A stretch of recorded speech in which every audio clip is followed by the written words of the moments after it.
Crystal ball. What the Republican win in Virginia means for LGBTQ America. In an opinion piece for The Atlantic, Zachary D. wrote about yesterday's election in Virginia. He wrote, quote, Republican Glenn Youngkin's victory in Tuesday's Virginia gubernatorial election was about schools. It wasn't about Donald Trump or inflation or defunding the police or Medicare for all or President Joe Biden's infrastructure agenda. It was really about critical race theory or transgender rights. Though those issues shaded the situation a bit by highlighting anxieties surrounding the education system. Fundamentally, the contest was about schools, specifically how many parents remain frustrated by the way public schools have handled the coronavirus pandemic. The good news for Democrats is that education is only narrowly beating out the economy as the top issue for Virginia voters, and that McAuliffe came close despite running a clueless and lethargic campaign. Democratic leaders in Washington also can't do that much more damage to local politics than they have this year. Barring a wild new development over the next year, Democrats should expect to lose Virginia's 2nd, 7th, and 10th Congressional District a year from now, and be ready for a dogfight for the 4th District. These losses alone would be enough to eliminate the current Democratic majority in the House of Representatives, absent offsetting victories elsewhere, end quote. I find his whole take lethargic. Honestly, I didn't care much for his view. I think because you disagree? Yeah, because I disagree. I think it's assigning something very easy without going into looking at how much more was at play in Virginia this year and how much is it going to affect things. The midterms were already lost. The midterms were already lost when we lost redistricting rights in the 2020 election. But we look at things like during the Trump administration. I apologize for interrupting because I want to pull that soundbite out. You think we've already lost the midterm elections? Yes. In the House, for sure, for certain. But you look at who was winning during the Trump years. A Democrat was elected governor in Kentucky.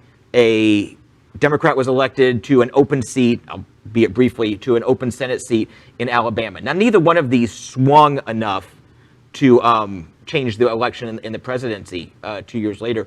But the fact is, this can be a warning bell. But just to assign it to one issue, like education, I think undersells and tries to paper over the real problems that Democrats are facing next year. I think it's going to be time to band together and, fight against the future Trump people, because they're out there and they're ready to fight as well. So, I mean, I'm curious, all of us think that our silver bullet against the werewolf, who is Donald Trump, is using Donald Trump's name. And in this election in Virginia, they weren't able to do that. McAuliffe was not able to call Trump out enough to have substantive effect. And the Republican candidate wouldn't even be seen or associated with Trump, but wouldn't reject Trump because he wanted Trump's base, his rabid base, but he didn't want to associate with him, and that seems like that strategy worked. Yeah. Is that the strategy playbook that we're going to see over the next 12 months? That Trump is going to be minimized, and the worst of the Trump base is still going to support candidates like this, and as a result, we are going to lose the House and maybe lose the Senate. It could be, Al, and now scary times are coming. Yeah. I mean, just because we have a Democratic president doesn't mean we have control. Yeah, we're going to have to first, I think, for a couple of weeks, lick our wounds and have pity parties. And then around December 1st, we got to rally back and go, okay, we've got to get mofos, the war's on. Right? Bring me a grease board and write down all the things we need to address straight on, whether it be education or the economy in Virginia and other places, and say, this is what people are looking to hear about, so let's focus the election on The that. one silver lining that I've read a lot about today, which I agree with, the one silver lining is it's only Virginia and maybe New Jersey, and probably not going to be New Jersey, but it's only Virginia.